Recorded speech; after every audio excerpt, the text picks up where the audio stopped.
అప్పుడు ఆవిడలో ఒక కరుణభావం, ప్రేమభావం కలిగించడానికి శివుడు స్వయంగా చిన్న పసిపిల్లాడైపోయి, చిన్నపిల్లాడైపోయి పాలు తాగే వయస్సులోకి వెళ్ళిపోయి అమ్మా అమ్మా బావమ్మ అమ్మ ఆకలమ్మ అంటున్నాడు చిన్నపిల్లాడు అక్కడికి చేరి. అలా చూస్తుంది ఆవిడ.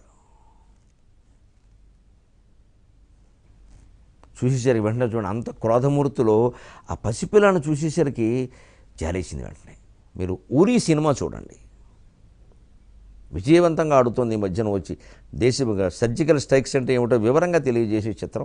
అద్భుతంగా నటించారు అందరూ కూడా. ముఖ్యంగా ఆ అజిత్ దోవాల్ పాత్ర వేసిన అతను ఎంత బాగా నటించాడు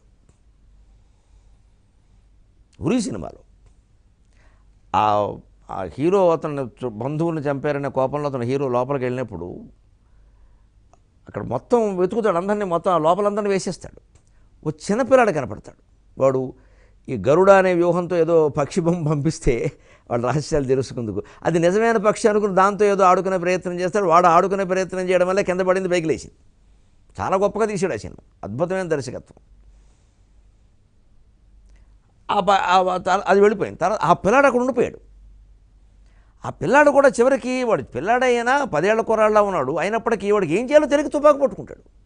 ఆ తుపాకి వాడు వైపే పేలచ్చు, కానీ ఆ తీవ్రవాదుల పద్ధతి వాడు పసిపిల్లలు కూడా నేర్పేస్తాడు వాడు.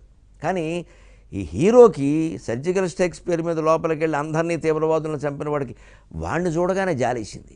సరిగ్గా అమ్మవారికి బాల రూపంలో ఉన్న శివుని చూడగానే ప్రేమ పుట్టినట్టు.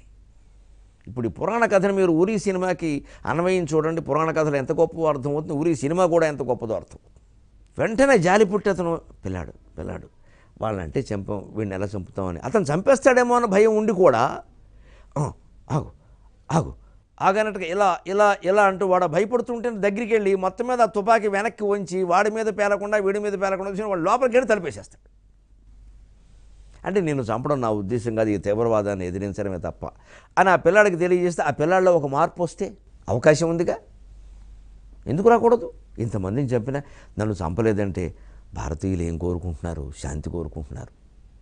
మన వాళ్ళే తప్పు చేశారు అని ఆ పిల్లాల్లో కనీసం మార్పు వస్తే వాడైనా ముందు మారతాడు కదండి. లేకపోతే మళ్ళీ తీవ్రవాది వారసుడు తీవ్రవాదే అవుతున్నాడు. మనం అందరం చాలా సంతోషించాల్సిన విషయం అమ్మా. పార్లమెంటు మీద దాడి చేసిన కారణంగా ఉరి తీయబడిన అఫ్జల్ గురు కొడుకు చాలా స్పష్టంగా ప్రకటించాడు, నేను నా తండ్రి మార్గంలో నడవను. నేను ఇప్పుడు ఈ జరుగుతున్నటువంటి పోరాటంలో జవాన్ల మరణానికి నేను సానుభూతి చూపిస్తున్నా, ఉగ్రవాదులను ఎక్కడికెక్కడ వేసేయవలసిందే అని అఫ్జల్ గురు కొడుకు ప్రకటన ఇచ్చాడు. నేను మెడిసిన్ చదువుకుంటా, నేను వైద్యుని అవుతా, ఈ ప్రపంచంలో అశాంతి సహా అన్ని రోగాలకి నేను వైద్యం చేస్తానని అఫ్జల్ గురు కొడుకు ఆ బాల మేధావి ప్రకటించాడమ్మా.